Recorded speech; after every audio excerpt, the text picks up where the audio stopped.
Ashamar Kafuni, akkam jirtu kabajamtoota daawwattoota Horni Miidiyaa. Kun qophii keenya gungummii guyyaa guyyaatiin karaa Horni Miidiyaa isinii darbudha. Qophii gungummii keenya irratti Oromoon ofiisaatti maal gungumaa oole, walitti immoo maal gungumaa oole guyyaa har'aa kan jedhu qophii gungummii koo keessatti argattu. Qophii gungummii kana qopheessuun immoo hanga xumuraatti si waliin kan turu Alalisaa Dhaabaati. Isinis daawwattoota Horni Miidiyaa qophii gungummii koo hanga xumura isaatti na waliin akka turtan affeerraa kooti. Egaa taatee guyyaa guyyaatiin keessumaa biyya keenya Oromiyaa fi akka biyyaatti yookaan immoo akka waliigalaatti biyya keenya keessatti maaltu raawwatama oole kan jedhu qophii gungummii koo yookaan qabxii gungummii koo irraa kan argattan ta'a.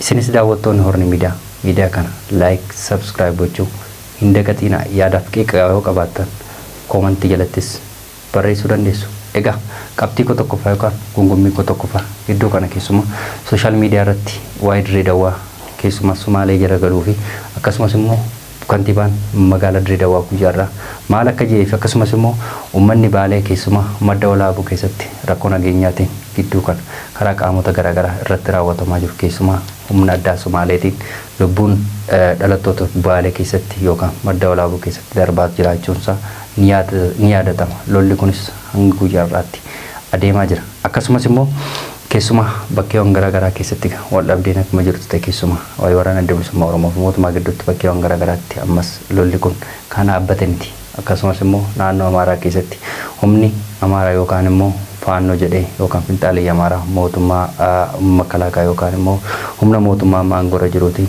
warree baa jiraachuun akkasumas immoo lubbuun namoota nagaa darbaa jiraachuus qophii gungummii koo keessatti argattu. Isinis amma daawwattoonni Horni Miidiyaa amma xumura qophii kootti na waliin tura. Egaa qabxii koo tokkoffaa yookaan gungummii koo tokkoffaa waa'ee Dirree Dawaa gidduu kana keessumaa sooshaal miidiyaa irratti adeemaa turedha jechuudha.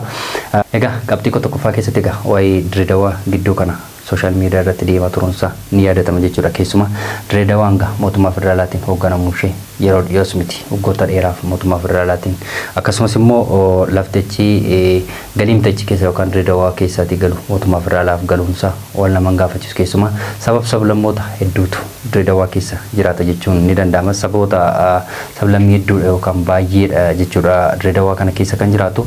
Garuu gaa lafti sun lafa Oromoo ta'uunsaa wal nama gaafachiisu jechuudha. Garuu federaalaan haa hoogganamtu malee wal dhabdee yookaan immoo jaalalli lafa Oromoo qabu ammas waan dhaabbate miti keessumaa karaa Sumaalee kana jechuudha.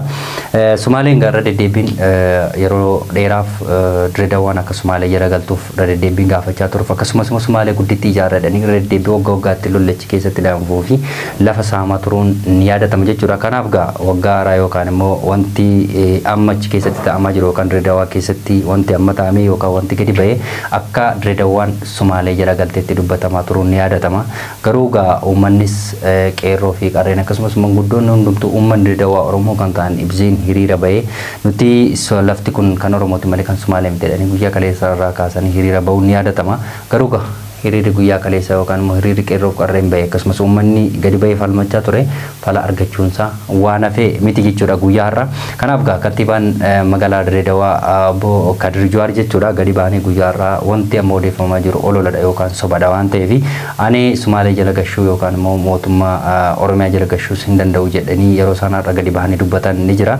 Kanaaf gaa sirraas mootummaa federaalaa jalatti erga bultee magaalli sun yookaan Dirree Dawaan jechuudha kantiibaan magaalaa achi jiru yookaan immoo Kadir Jawaar kuni Sumaaleefis kennuu yookaan mallatteessuu akka hin dandeenyeef akkasumas immoo Oromiyaaf dabarsee kennuu akka hin dandeenyetti yookaan akka hin dandeenyetti guyyaa har'aa dubbatee jira jechuudha. Walga'iin guyyaa har'aa fayyaa yookaan manni maree guyyaa har'aa Dirree Dawaatti taa'etti guyyaa har'aa dubbatee jira kantiibaan magaalaa Dirree Dawaa jechuudha. Kanaaf hiriirri guyyaa kaleessa bahame kun ammas fala argateera yookaan tokkummaan uummanni Dirree Dawaa qabu gaa guyyaa kaleessa gadi ba'ee falmate yookaan gadi ba'ee morme guyyaa har'aa akka kantiibaan isaanii gadi ba'ee dubbatuuf sababii guddaa ta'eera jechuun ni danda'ama. Kanaaf tokkummaan uummanni waliigalee guyyaa kaleessa qabsaa'ee kun deebii argateera yookaan immoo lafti Dirree Dawaa yookaan lafti Oromoo Dirree Dawaa kan taate suni keessumaa kan Oromoo ta'uu mirkanaa'eera jechuun ni danda'ama jechuudha. Kanaaf uummanni achi keessa jiru waliigalee gatii falmateef guyyaa har'a deebii argateera jechuun ni danda'ama. Kanaaf tokkummaa fi jaalalli uummata Oromoo bakka tokkotti yoo akkas walitti dhufe deebii argachuun ni danda'ama jechuun barbaada gama kootiin. Isa taasee waa'ee madda walaabuudha yookaan Baalee keessatti guyyaa muraasatti asitti keessumaa paarkii industirii deemu gama mootummaatiin dhiibbaa irraan ga'uu fi madda walaabuu keessatti immoo loltoonni yookaan humni addaa Somaalee uummata Oromoo irratti. Achirra hiriira baana mirgumaan qabnu akka dubartiitti hin gallulle guyyaatti qabanna mana yaalaa keessatti goone akka tuullaa irra hiriir bakka isin lafee teena yaaftu sannay nuti akkatti mun dubartiin akka dubartiiti hin qabne mootummaa waan keenya dubbataa hin jirre moo bulchaan aanaa keenya dubbatu. Dhukaasa jiraachuun dhagahamaati jiran hanga guyyaa har'aatti. Kanaaf gaa keessumaa Somaalee guddittii jedhanii irra deddeebiin uummata Baalee yookaan uummata daangaa irra jiranii fi lubbuun darbaan jiraachuu akkasumas dhiigni dhangala'aa jiraachuun ni mul'ata. Hanga ammaatti gaa lubbuu nama 3 olii fi namoonni madaa'amni immoo namoota hedduudha jedhamaa jira. Keessumaa namoota achi keessa jira yookaan immoo qotee bultootadha jechuudha kan loltoota kana ofirraa deebisaa jiru yookaan ofirraa lolaa jiru. Akkasumas guyyaa kaleessaa waraana muraasni mootummaan ergee akka walitti araaramaniif yookaan akka isaan tokko ta'aniif gidduu galaa turanis wanti sun milkaa'uu hin dandeenye. Kanaaf gaa wanti achi amma keessatti ta'amu gama mootummaatiin uummanni bakka sana jiru otoo mootummaaf gibira kaffaluu waggaa waggaatti jechuudha.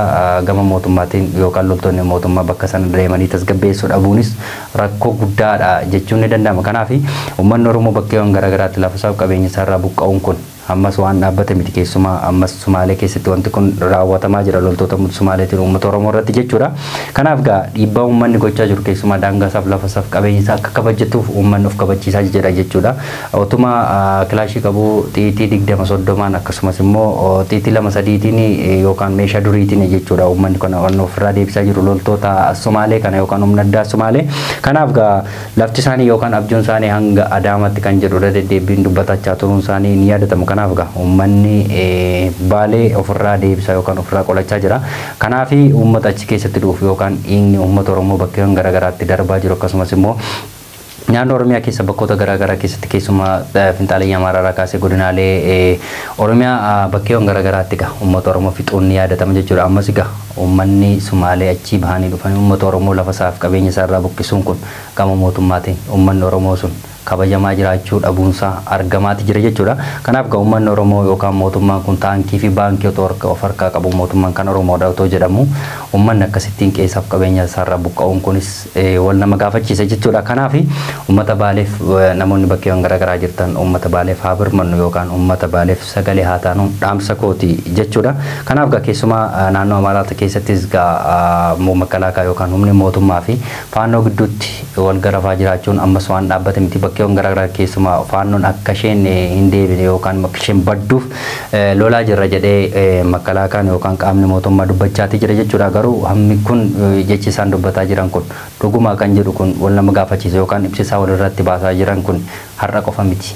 Waggoota muraasa lakkoofsee jira jechuudha. Keessumaa faannoon badeeraa faannoon akkas ta'eera faannoo ajjeesneera faannoo finneera faannoo harkaan qabneera kan jedhu kun irra deddeebiin dubbatamaa tureera jechuudha. Gama faannootiin ibsi bahuun ni yaadatama. Keessumaa yeroo dhiyoo asittis immoo faannoon lamaan walitti galagalanii yeroo walitti dhukaasaa turanis mul'achaati ture. Maalumaafuu gama har'aatiin lolli Goojjam keessatti baadiyyaa akkasuma bakkeewwan garaagaraa keessatti keessumaa lolli isaanii haalaan ulfaachaa dhufeera jedhamaa jira. Maalumaafuu lolli kun akkasumatti itti fufamoo hin dhaabbataa kan jedhu kunis uummata Amaaraa biratti gaaffii kaasuunsaa waan hafe miti. Maalumaafuu uummanni Amaaraas akkasuma nagaa dhabee yookaan immoo namoonni qulqulluu fi namoonni siyaasa keessaa bilisa ta'anis lubbuun isaanii yookaan lubbuun qulqullootas darbuunsaa waan hafe miti. Akkuma Oromiyaa keessatti bakkeewwan garaagaraatti waan dhabdee hin jiru jechuudha. Akkasumas immoo waraana adda bilisummaa Oromoo keessumaa erga ibsa guyyoota muraasatti immoo haala adda ta'een lolli adeemaa jiru kun ammas gaaffii guddaa kaaseera jechuun ni danda'ama.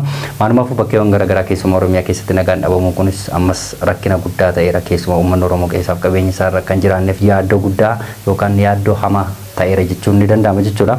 Kanaaf qabxii tokko yookaan immoo gungummii walitti qabee yeroo isinitti himu Dirreedawaa keessatti uummanni guyyaa kaleessaa walitti bahee falmachaa ture. Guyyaa irraa kantiibaan magaalaa Dirreedawaa Kadir Juwaar jechuudha gadi ba'anii ololadha yookaan sobadha malee Dirreedawaan Somaalee jala hin galle jedhee dubbatee jira jechuudha. Akkasumas immoo madda walaabuu keessatti loltoonni humna addaa Somaalee uummata fixaa jiraachuu akkasumas immoo paarkiin achi keessa jiruuf uummanni akka buqqa'uuf sababii guddaa ta'eera jechuudha. Kanaaf namoonni bakkeewwan garaagaraa jirtan uummata Baaleef akka birmattan dhaamsa kooti. Egaa kabajamtoota daawwattoota Horni Miidiyaa qophiin gungummii koo har'aaf qabadhe Oromiyaa keessatti taate ta'ee fi biyya keenya keessatti guutummaatti kan ta'e kana hanga ammaatti daawwataa turtan ture. Qophii kana qopheessuun immoo hanga xumuraatti si waliin kan ture Allalisaa Dhaabaati. Qophii gungummii biraan hanga walitti deemnutti immoo qophiilee Horni Miidiyaa waliin turtii gaarii qabaadha.